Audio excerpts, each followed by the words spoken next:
Telugu Desam party కార్యకర్తగా చూస్తున్నారు అంతే, నాకు అవసరం లేదు అనా. ఒక్క నిమిషం, చంద్రబాబు నాయుడు గారు నాకు ఏ బాధ్యత ఇచ్చినా ఆహర్నిశలు నేను కష్టపడతా, పని చేస్తా, పార్టీని బలోపేతం చేస్తా.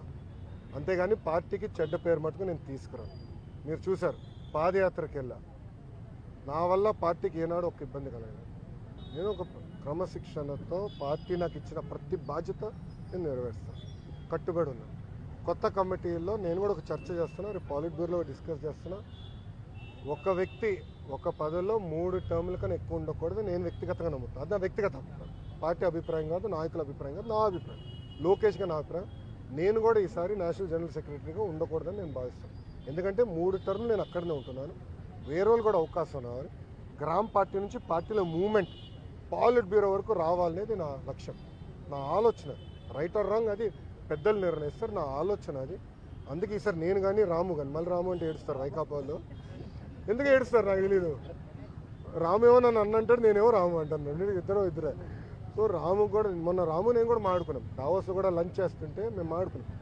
సో రాము కూడా లేదన్నా నేను కూడా వేరే దానికి వెళ్దాం, వేరే వాళ్ళకి అవకాశం ఇద్దాం, పార్టీలో మూవ్మెంట్ రావాలని మేము అనుకుంటాం. ఓకే ఓకేమ్మా, థ్యాంక్ యూ. ఏంటన్నా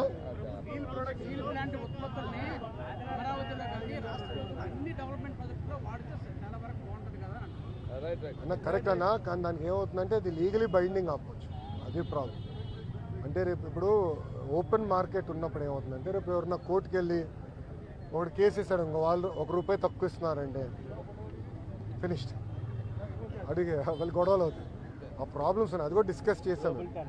అది టెండర్ ప్రాసెస్ ఫాలో అయిపోతే మనం అందరూ ఇబ్బంది పడతాం. ఓకేనా, హ్యాపీనా? All question answer. సాక్షి కూడా రాలా, నెక్స్ట్ టైం పట్టుకురండి, నెక్స్ట్ టైం పట్టుకురండి సాక్షిని. నేను ఎక్కడనే ఉన్నా కదా, ఏం మరో సాక్షి TV9 రాలా? వచ్చాడు, TV9 వచ్చాడు, రెడీగా ఉన్నాడు. Okay boss, thank you sir, జై హింద్. పార్టీ వస్తారు పార్టీ వస్తారు, ఇందులో ఫోటోలు అన్ని ఫినిష్ చేసుకుంటాను. వస్తున్నాను స్వామి, వైజాగ్ వస్తాను నెలకొకసారి, నేను వస్తున్నాను నెలకొకసారి వస్తాను, నేను కలుస్తాను. ఫస్ట్ ఫోటోలు ఫస్ట్ రిప్రజెంటేషన్ అయితే కలుస్తాను. థ్యాంక్ యూ మా.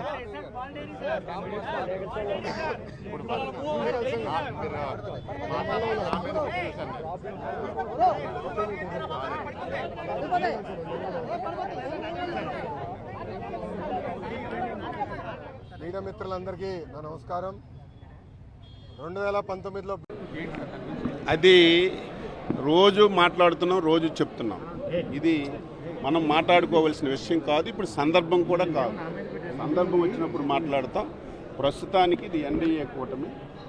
ఏ నిర్ణయం అయినా సరే అచ్చెన్నాయుడు XYZ నిర్ణయం తీసుకోవడం కాదు, మాట్లాడకూడదు కూడా. ఏ నిర్ణయం ఈ సమయంలో జరిగినా ఎన్డీఏ కూటమిలో ఉన్నటువంటి 3 పార్టీలు పెద్దలు కూర్చొని ఒక నిర్ణయం తీసుకొని అది అమలు చేయడమే తప్ప వ్యక్తిగతంగా ఎవరు కూడా ఇటువంటి విషయాల్లో జోక్యం చేసుకోకూడదని నా వ్యక్తిగత అభిప్రాయం. ఏమనుకోమంటారు? ఎవరు వద్దన్నా ఎవరు కాదన్నా తెలుగుదేశం పార్టీకి చంద్రబాబు నాయుడు గారి తరువాత నాయకుడు లోకేష్ బాబు గారు చిన్న పిల్లల్ని పడుకొని లేపడిగినా, ఎవరిని మీరు కొట్టడిగినా సరే చంద్రబాబు నాయుడు గారి తరపున ఈ రాష్ట్రానికి తెలుగుదేశం పార్టీ నాయకులు ఎవరంటే కళ్ళు మూసుకొని అర్ధరాత్రి లేపినా చిన్న పిల్లవాడికి అడిగినా చెప్పిన పేరు లోకేష్ బాబు గారు. ఇక దాని గురించి మనం వివాదం ఎందుకు, వివాదం చేయవలసిన అవసరం కూడా లేదు. ఇది ప్రతి ఒక్కరు గమనించాలి. ఇప్పుడు పదవులైనా నిర్ణయాలైనా ఏ విషయమైనా కూటమిలో ఉన్నాం. ఏదైనా కూటమి పెద్దలు నిర్ణయం చేసింది అమలు చేయాలి తప్ప నాకు మైక్ ముందు పెట్టారని నేను వ్యక్తిగతంగా మాట్లాడడం, ఇంకొకరు వ్యక్తిగతంగా మాట్లాడడం అది మంచి విధానం కాదు. ఇది అందరం కూడా పాటించవలసిన అవసరం ఉంది, పాటిస్తున్నాం కూడా. కేంద్రం ప్రకటించిన సంస్థలన్నింటినీ కూడా నిధులు కేటాయింపు చేస్తూ ఉన్నాం. ఇవాళ ఉమ్మడి రాష్ట్రంలో ఉన్న సమస్యల పరిష్కారం కోసం వేదిక ముందుకు సాగుతున్నాం. ఇవాళ రాష్ట్ర సహకారంతో తెలంగాణ, ఆంధ్ర ప్రభుత్వాలు కలిసి కేంద్ర సహకారంతో ఉన్న విభేదాలు తొలగించుకుంటూ ముందుకు సాగాలని, కృష్ణా గోదావరి జలాల వివాదాలు కూడా పరిష్కారం కావాలని, ఉమ్మడి ఆస్తుల విభజన కూడా సక్రమంగా సాగాలనే దాంట్లో ప్రయత్నం జరుగుతూ ఉంది. ఆ వైపు మేము ముందుకు సాగుతున్నామని సవినయంగా మనవి చేస్తూ ఉన్నాం. ఇవాళ తిరిగి అధికారంలోకి వస్తున్న భ్రమలో ఉన్న జగన్మోహన్ రెడ్డికి గుణపాఠం చెప్పాలి. ఇవాళ అందరూ రిజైన్ చేసి వెళ్ళిపోతున్నారు. A2 ముద్దాయిలు కూడా రిజైన్ చేసే పరిస్థితి వచ్చింటే అర్థం చేసుకోవచ్చు. ప్రభుత్వంలోకి రాకముందు దోపిడీ చేసిన వాళ్ళు, కేసులో ఉన్నవాళ్ళు, ప్రభుత్వం వచ్చిన చేసిన దోపిడీలు కూడా బాధ్యత వహించాల్సి వస్తున్న భయంతో పారిపోతూ ఉన్నారు. పార్టీలు మారితే చాలు రక్షణ వస్తుందనేది నమ్మకంలో ఉన్నారు. దీన్ని మేము అంగీకరించేది లేదు. ఎవరైనా సరే తప్పు చేసిన వాళ్ళకి శిక్ష ఉండాల్సింది. ఏ పార్టీలో ఉన్నా, ఏ ప్రభుత్వంలో ఉన్నా శిక్ష పడాల్సింది. అధికారం ఉందని అహంకారంతో విర్రవీగి ప్రతిపక్షాల నాయకుల్ని, కార్యకర్తలను ఇబ్బంది పాలు చేసిన వాళ్ళు ఎవడైనా సరే, ఏ పార్టీలోకి వచ్చిన, ఎన్డీఏ పార్టీలోకి వచ్చిన శిక్షలు తప్పదని హెచ్చరిక చేస్తా ఉన్నాం. ఏదో ఒక ముసుగులో దూరటం, తిరిగి అక్కడ కలతలు సృష్టించడం మనం చూస్తూ ఉన్నాం. మా పార్టీ అధిష్టానాలు కూడా చెబుతున్నాం, ఎవరినైనా చేర్చుకునేటప్పుడు 1-2 సార్లు ఆలోచించండి. పార్టీ కింద నుంచి పనిచేసే కార్యకర్తకే గౌరవం ఉండాలి కానీ ఆయారాములు గయారాములు కాదని కూడా మేము స్పష్టం చేస్తూ ఉన్నాం. ఆ విధంగా వచ్చిన వాళ్ళు పబ్బం గడుకుంటారు. అధికారం పోయినప్పుడు మళ్ళీ పార్టీలు మారుతారు. వాళ్ళు కాదు మనకు కావాల్సింది. నిరంతరంగా కష్టపడేవాళ్ళు, పార్టీ కోసం అంకితభావంతో పనిచేసేవాళ్ళు, ప్రజా సమస్యల కోసం సమయం వెచ్చించి పనిచేసేవాళ్ళు కావాలి మనకి. అలాంటి నాయకుల్ని, కార్యకర్తల్ని ప్రోత్సహించాలని మాబోటి వాళ్ళని కోరుతా ఉన్నాం. ఇవాళ ఒకటే, అధికారం శాశ్వతం కాదు. అధికారం ఉందని అహంకారంతో విర్రబిగితే కొమ్ములు తీసిన సంఘటన మనం చూసాం. 5 ఏళ్ళు ఏ విధంగా పరిపాలన చేస్తే ప్రజలు తిరస్కరించారో చూసాం. మాకైనా అంతే, వాళ్ళకే కాదు మాకైనా అంతే. అధికారం ఉందని ఇష్టారాజ్యంగా ప్రవర్తిస్తే ఆఖరి జరిగేది మనం చూసాం. గత ప్రభుత్వ నిర్వాహకాన్ని మనం కూడా ఒళ్ళు దగ్గర పెట్టుకొని పనిచేసుకుంటూ ప్రజా సమస్యల పరిష్కారానికి ఒక వేదిక ఉపయోగించుకుంటూ వచ్చే నిధులను సక్రమంగా ఉపయోగించి అభివృద్ధి కార్యక్రమాలు చేపట్టాలి. ఇవాళ చాలా సమస్యలు ఉన్నాయి. ఇంకా ఇవాళ ఎన్టీఆర్ భరోసా కార్యక్రమం అమలవుతోంది. అలాగే రేపు హెల్త్ రంగంలో కూడా కొంచెం పెను మార్పులు తీసుకుని అభివృద్ధి చేయాలనే లక్ష్యంలో ప్రభుత్వం ఉంది. విద్యారంగంలో సమూల మార్పుల కోసం లోకేష్ గారు కృషి చేస్తూ ఉన్నారు. మూతబడిన సంస్థలన్నింటినీ తెరిపించడం కోసం ప్రయత్నం జరుగుతుందని సవినయంగా మనవి చేస్తూ, ఇవాళ నా వరకు నేను మన నియోజకవర్గ సమస్యల పరిష్కారం కోసం కృషి చేస్తూ ఉన్నాను. అనేక రోజులుగా అధికారులతో వరుస సమావేశాలు పెట్టుకోవటం, నాకున్న అనుభవం అంతా వాళ్ళకి చెప్పి ఏమేం కావాలో చేస్తున్నాం. నేషనల్ హైవేకి సంబంధించిన ప్రాజెక్టు కానీ, ఇవాళ గ్రామాల్లో మురుగునీటి పారుదల సమస్య తీవ్రంగా ఉంది. నగరానికి సంబంధించిన మురుగునీటి సమస్య శాశ్వత పరిష్కారం కనుగొనవలసిన అవసరం ఉంది. ఇవాళ భారీగా ఇబ్బందులు ఉన్నాయి. అవుట్లెట్స్ లేవు ఎక్కడా కూడా. గతంలో పాడుపెట్టిన వేస్ట్ మేనేజ్మెంట్ ప్లాంట్ అన్నీ నడిపిస్తూ ఉన్నాం, మళ్ళీ తెరిపించాం. మంచినీటి పథకాలన్నీ తెరిపిస్తూ ఉన్నాం. పాత బకాయిలన్నీ చెల్లించుకుంటూ గ్రామాల్లో రోడ్లు వేస్తున్నాం. మన నియోజకవర్గంలో భారీగా రోడ్లు వేస్తూ ఉన్నాం. కేంద్రం నుంచి వచ్చే ఎంఎన్ఆర్జీస్ని సద్వినియోగం చేసుకుంటున్నాం. ఎక్కడెక్కడ ఏ పనులు అయితే ఆగిపోయినాయో వాటన్నిటినీ మళ్ళీ కంప్లీట్ చేస్తూ ఉన్నాం. వేగంగా కంప్లీట్ రాబోయే 2-3 నెలల్లో కంప్లీట్ చేసి మళ్ళీ కొత్త వర్క్స్ అని చేసి రాబోయే 2 సంవత్సరాల్లో ప్రతి గ్రామంలో కూడా ఇన్ఫ్రాస్ట్రక్చర్ క్రియేట్ అయిపోయి కంప్లీట్ అయ్యేలాగా, శానిటేషన్ ఇంప్రూవ్ అయ్యేలాగా మంచి నీటికి టాప్ ప్రయారిటీ ఇస్తున్నాం. జల మిషన్, కేంద్రం ఇచ్చిన జల మిషన్ని గత ప్రభుత్వం నిర్వీర్యం చేసింది. మరలా ఇవాళ 70,000 కోట్లకి తోటి ఆ పథకం ప్రారంభించాలని రాష్ట్ర ప్రభుత్వం ఆలోచన చేస్తుంది. నిన్నటి వరకు దావోస్లో జరిగిన వరల్డ్ ఎకనామిక్ ఫోరం సదస్సులో మన రాష్ట్ర ప్రభుత్వ బృందం, అలాగే మన ముఖ్యమంత్రి చంద్రబాబు నాయుడు గారు పాల్గొని రాష్ట్రానికి పెట్టుబడులు తీసుకొస్తారని అందరూ చాలా ఆశగా ఎదురు చూశారు. లాస్ట్ ఎలక్షన్ మీకు తెలుసు, ఎలక్షన్స్ ముందు దాదాపుగా యువతకి 20 లక్షల ఉద్యోగ అవకాశాలు కల్పిస్తాను అని చాలా గొప్పగా చెప్పారు చంద్రబాబు నాయుడు.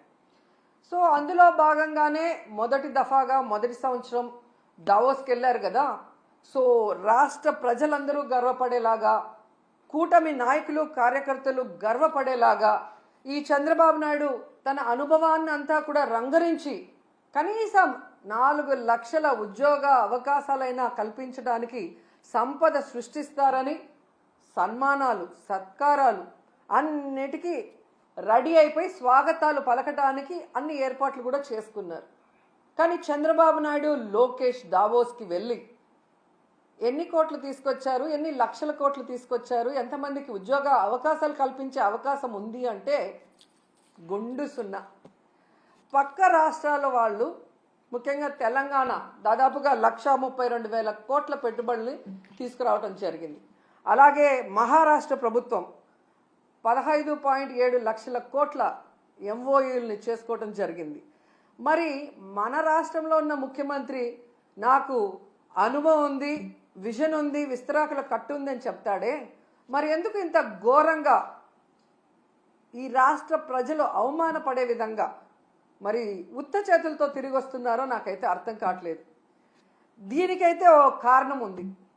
ఇది కేవలం చంద్రబాబు నాయుడు గారి పరిపాలన వల్లే ఈ రాష్ట్రానికి ఈ అవమానం జరిగింది అనటంలో ఎటువంటి సందేహం లేదు. ఎందుకంటే మీరు చూస్తే ఈ చంద్రబాబు నాయుడు, లోకేష్ ఈ దావోస్ పర్యటనకు వెళ్ళేటప్పుడు ఏ విధంగా జాతీయ మీడియాకి డబ్బులు విచ్చలవిడిగా జీవోలు రిలీజ్ చేశారు తన కొడుకుని ప్రమోట్ చేసుకోవడానికి అనేది మనం గమనించాం. ముఖ్యంగా పవన్ కళ్యాణ్ లాంటి డిప్యూటీ సీఎం, తన వల్లే ఈరోజు చంద్రబాబు నాయుడు ముఖ్యమంత్రిగా ఉన్నాడు, ఆయన ఇంకా ఉండాలి అనుకుంటున్నాడు పవన్ కళ్యాణ్. కానీ పవన్ కళ్యాణ్ని కూడా దావోస్కి తీసుకువెళ్ళలేదు అంటే తన కొడుకుని ప్రమోట్ చేసుకోవడానికి పవన్ కళ్యాణ్ అడ్డొస్తాడని ఇక్కడే వదిలేసి, దానికి అవసరమైన మంత్రులను కూడా ఇక్కడే వదిలేసి తండ్రి కొడుకులు ఇద్దరు అక్కడికి పోవటం మనం గమనించాం. అంటే వీళ్ళు ఈ యొక్క దావోస్కి వెళ్ళి పెట్టుబడులు తేలేకపోవడానికి కారణం ఏంటంటే ఈరోజు అందరి మధ్యలో ఒకటే, ఈ లోకేష్ రెడ్ బుక్ పాలనే దీనికి కారణమని. ఎందుకంటే మీరు చూస్తే ఈ రాష్ట్రంలో ఎవరైనా పెట్టుబడులు పెట్టాలి అంటే ఒక ఇన్సిడెంట్ గుర్తొస్తుంది. ముంబై నుంచి ఒక జూనియర్ ఆర్టిస్ట్ని తీసుకొచ్చి ఏ విధంగా ఆవిడతో తప్పుడు కేసులు పెట్టించి జిందాల్ లాంటి పారిశ్రామికవేత్తల్ని బెదిరించి బ్లాక్మెయిల్ చేశారు. మరి ఈ విధంగా పారిశ్రామికవేత్తల్ని బెదిరించి బ్లాక్మెయిల్ చేస్తే ఈ రాష్ట్రంలో ఎవరైనా పెట్టుబడులు పెట్టడానికి వస్తారా అని నేను అడుగుతున్నా. అలాగే ఐపీఎస్ అధికారులు, సీనియర్ మోస్ట్ ఆంజనేయులు గారు, సంజయ్ గారు, ఠానా గారు, విశాల్ గున్ని లాంటి ఐపీఎస్ ఆఫీసర్ల మీద కూడా కక్ష సాధింపుగా కేసులు పెట్టి వేధిస్తే ఈ రాష్ట్రంలో ఎవరైనా పెట్టుబడులు పెట్టడానికి వస్తారా అని నేను అడుగుతున్నాను. అలాగే ఐఏఎస్ ఆఫీసర్లకు కూడా 7 నెలలుగా కొంతమందికి పోస్టింగ్లు ఇవ్వకుండా వాళ్ళని వేధిస్తూ వాళ్ళని జైల్లో పెడతామని బెదిరిస్తూ ఈరోజు చంద్రబాబు నాయుడు ప్రభుత్వం డెసిషన్స్ తీసుకుంటుంటే ఎవరైనా పెట్టుబడులు పెట్టడానికి వస్తారని నేను అడుగుతున్నా. ముఖ్యంగా ఈ రాష్ట్రంలో మీరు చూస్తే ఆడపిల్లలు, చిన్న పిల్లల మీద అత్యాచారాలు, అఘాయిత్యాలు, అలాగే హత్యలు జరుగుతుంటే అలాంటి రాష్ట్రంలో ఎవరైనా పెట్టుబడులు పెట్టడానికి వస్తారని నేను అడుగుతున్నా. అండ్ ముఖ్యంగా నారా లోకేష్ దావోస్కి వెళ్ళి సిగ్గు లేకుండా నా ప్రత్యర్థుల్ని అనగతొక్కడానికి నేను రెడ్ బుక్ని యూజ్ చేస్తున్నాను అని చెప్తే ఎవరైనా పెట్టుబడులు పెట్టడానికి వస్తారా అని నేను అడుగుతున్నాను.